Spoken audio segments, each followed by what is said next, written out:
Tá. Quer fazer primeiro? Até para vocês, por exemplo, arquitetura moderna, você falou, que é o que você estudou mais. Modernista, né? existe estudou mais. Modernista. Palavra, ser moderno, né? Será algo frente do tempo, mas existe o período histórico também, né? O modernismo já... Aonde, Fernando, acho que na última semana, a arquiteta Cláudia até colocou os tipos de arquitetura. Aonde tem a contemporânea, a clássica, neoclássica, né? E a outra que... Onde que enquadra a modernismo? Na verdade, a Cláudia, tem 4 pilares. Aonde Aonde que é mais visível hoje pro mercado, pro lado comercial, que trouxe a neoclássica, a clássica, estilos que talvez no mercado... Exatamente. Estilos, da isso mesmo. história da arquitetura existe outros, existe barroco, enfim, existe uma linha tênue, né? Uma linha bem grande. Não, existe diversos. Se você vir aí, Grécia, Roma Antiga, que é coisas que a gente não usa hoje, né, dentro da arquitetura, mas você pode ir lá na Roma lá e ver muitas características nisso. É gigantesco, faz parte da história. A arquitetura e a história estão ligados em vários tempos. É que assim, é difícil usar isso como se fosse um catálogo que você vai escolher. Se bem que teve até períodos onde isso aconteceu. O que acontece hoje em dia... O estilo contemporâneo, né? Na verdade, a era contemporânea que a gente vive é onde tudo é permitido. Daí você pode ter esses estilos, pode ter outros também. Se não for puxar de vertente, se for ser mais rigoroso. E coisas tipo que se misturam, é eclético, né? Acaba se misturando. É uma coisa. E você falou que a prefeitura é moderna e usou outro termo. O brutalismo é aquela... Você pegar... É bruto. Você olha e vê que é bruto a construção. Que mais chama atenção, mas não é só isso. Mas tem um pouco dessa... Uma crueza, digamos assim, né? Essa casa de viga de 2 metros... Não deixa de ser. Se fosse aparente, moderno se bruto. Ficasse de aparente, não deixa de ser. Mas assim, é legal discutir arquitetura. Acho que tem algum dia o João pode até voltar pra gente falar até sobre isso, porque existe linguagem até dentro do próprio modernismo, né? Sim, Por exemplo, o brutalismo, ele não deixa de ser o lado moderno, né? São coisas que se misturam. É mais bruto. Mas é mais bruto. É mais pesado, se olhar mais pesado. Eu tô entendendo assim. Agência de banco dos anos 70, 80. Não é leve, né? Agência do Banespa. Eu tô entregando. Entregou. Agora entregou a idade. Agora ferrou. É brutalista. Isso. Ficou mais legal. Normalmente ele tem uma intenção, né? Ele traz esse lado intencionalmente, né? Gente, é toda uma questão. Uma linguagem, né? Então, assim, tem coisas que são mais leves, mais receptivas, tem mais do lado natureza, enfim, cada caso é um caso, entendeu? Tem existe o que acompanha a história, né? Existe as linguagens que vão replicar o que você quer trazer para o seu cliente ou para sua casa e assim vai. Você pegar, né, que a gente comentou, né, que o ArcDaily hoje em dia você entra lá, como que você vai definir um estilo? Às vezes não tem, né? Você vai ter uma linha de trabalho que um escritório às vezes envolve um pouco mais, mas isso também quando o escritório consegue atingir um certo maturidade até um nicho de mercado que permita ele até filtrar, entre aspas, alguns trabalhos para que ele possa desenvolver. Né? Às vezes a gente está lá trabalhando, tem coisas que eu gosto mais de fazer, tem coisas que eu faço, sinto o mesmo prazer porque eu sei que eu estou agradando o cliente, mas não é exatamente como eu faria a minha própria casa. Né? São questões, entendi, mas até aluno pergunta, né? Quando está normalmente na aula de história, qual que é a nossa? Estamos aqui estudando modernismo, barroco que você mencionou e tal. Qual que é a nossa época? Olha isso, que interessante. Difícil dizer. Vai ter que esperar passar um tempo. Pode ser que, mesmo passando um tempo, alguém olhe para trás e fale, não, na verdade é um momento onde meio que tudo era permitido. Desde que você tenha, mescla de tudo, coerência no que você está produzindo, né? Na verdade, hoje você vê até casas clássicas com quesitos modernos, você vê, uma mistura gigante, que nem, por exemplo, tem um cliente que me vira e fala, cara, um rústico chique. Aí você fala assim, onde que você tá na história, né? Aí você começa a trazer alguns quesitos, você começa a entender a linguagem do cliente. Daí você entende o que ele quer, entendeu? Uma coisa que a gente faz bastante é pedir referência. Exatamente. A gente fala, passe referência, mesmo que você ache que uma coisa não tem a ver com não conversa com a outra. Pra você descobrir o estilo da pessoa. Na verdade, a gente tenta... Você vai descobrindo o estilo da pessoa, né? Conforme ela vai te trazendo material, né? Tem gente que criam até novas linguagens. Esses tempos atrás, estava lá no Instagram, um negócio lá, na verdade, uma cliente me mandou.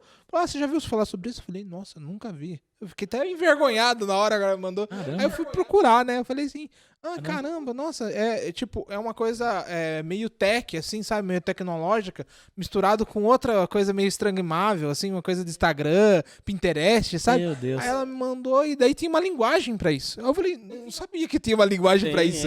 Aí você começa a falar, caramba, como que tem um negócio que eu não sei, né? Aí você fala, putz, eu fiquei meio envergonhado porque é da minha área, mas eu não sei. Eu falei, mas não tem nada a ver, cara. Todo dia surge uma coisa diferente.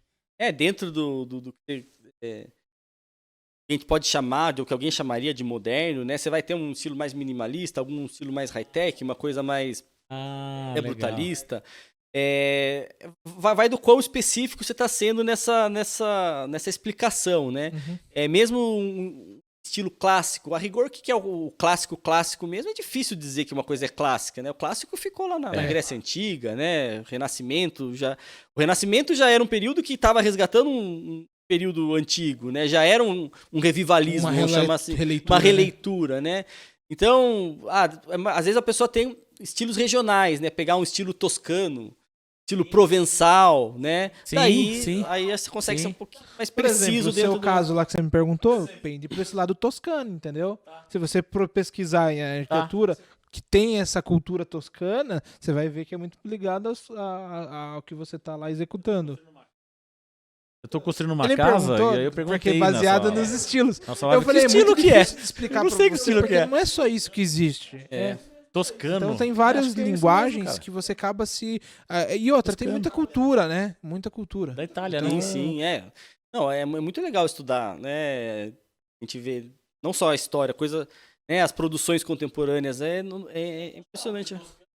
Mas tô acharado, porque toscano é Itália, não é? Então. E o mais interessante de tudo isso... Matou a charada. Essas linhas de arquitetura, todos esses estilos arquitetônicos, eles também têm esse lado regionalizado, né? Essa questão cultural. Então, se você for na Suécia, é totalmente diferente de outra região, mesmo seguindo a mesma modernismo, enfim. O próprio modernismo que tinha como intenção internacionalizar, de certa forma, né? Era um pouco da... Padronizar o estilo, né?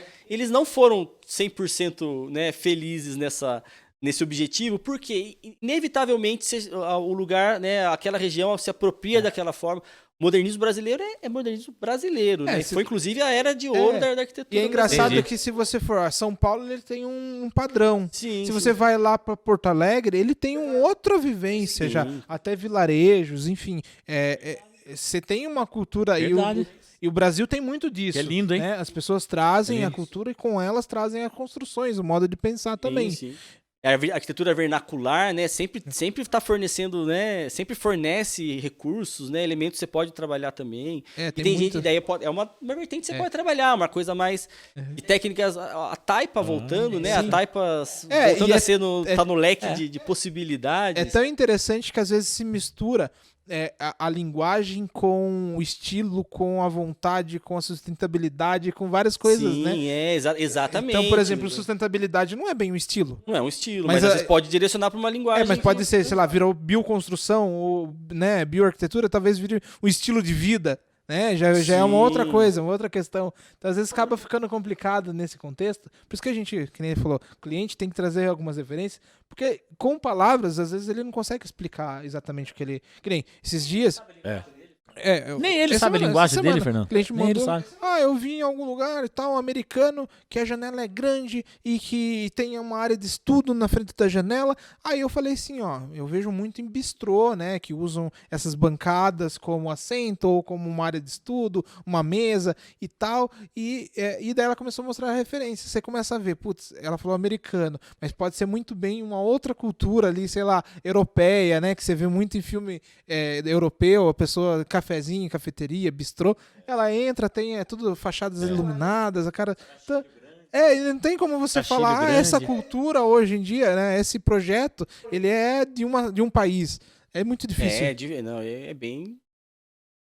Você vai estar sendo reducionista em algum momento, né? Você está ignorando alguma coisa para tentar ser... Igual esses dias também, né, eu comecei a conversar sobre steel frame, né, e tudo mais. E daí começaram a falar, não sei o que americano e tudo mais.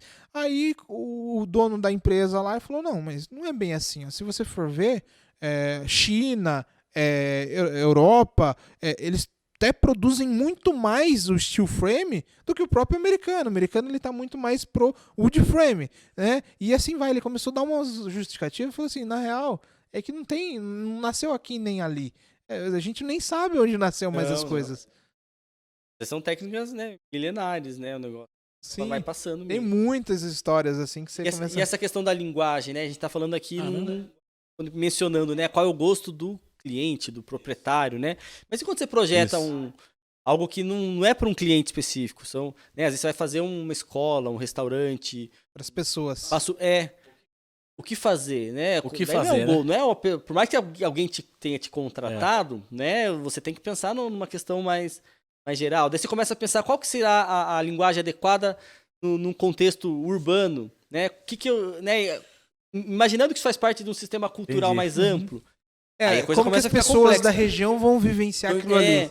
Como que eu vou criar um elemento que pode se tornar uma espécie de símbolo para aquele local? Né? Pode ser representativo de alguma coisa, né? As pessoas, de certa forma, isso, até baseado no projeto, as pessoas acolhem ou não. Ou não, exatamente. Então, são perguntas que às vezes a gente se faz e não tem resposta certa. Por exemplo, vamos dizer, eu morei a vida inteira em São Paulo. Não vivenciei algum projeto, sei lá, uma escola de música. Eu nunca fui numa escola de música. Aí me parece um cliente para fazer uma escola de música. Como que a gente vai fazer isso para as pessoas que vão vivenciar aquilo ali? A gente tem que... porque assim, eu nunca vivenciei aquilo ali. Então como que eu vou fazer isso para as pessoas? E tem todo um aspecto técnico, super complexo, que tem que ser, né, seguido, mas tem essa questão também. Por exemplo, como que o usuário faz a leitura, como que ele vai se apropriar daquele espaço, como ele vai agir corretamente não, né, mas da forma adequada, né? Por exemplo, um exemplo é o entorno, muito chulo aqui, nem sei se funciona assim. Os músicos, de repente, eles usam uma coisa para carregar um instrumento específico. Ele chegou lá no espaço dele, a gente de repente não pensou nisso, e ele vai apoiar na onde aquilo ali? Como que ele vai ter um apoio para poder abrir que não sei o quê? Quem vivenciou aquilo ali e conseguir passar, transmitir pra gente, a gente vai começar a pensar aquilo ali. Isso funciona para todos os lados. Você vê a academia não tem quesitos estratégicos. Hoje você vê academia iluminada, você vê vários quesitos, até sonoro, muito bem, com eficiência. A comercial tem vários aspectos, né? Porque ela tem que ser visível. Sim. Ela tem que passar um recado. Né? Se for às vezes a academia, você quer que o pessoal veja e saiba que é uma academia com preço mais alto, não? Sim. Esse tipo de coisa, a arquitetura, essa mensagem ela consegue passar. Então tudo isso é baseado em a gente tem que estudar, senão o negócio fica meio que ultrapassado e ninguém entende a linguagem que você quer passar.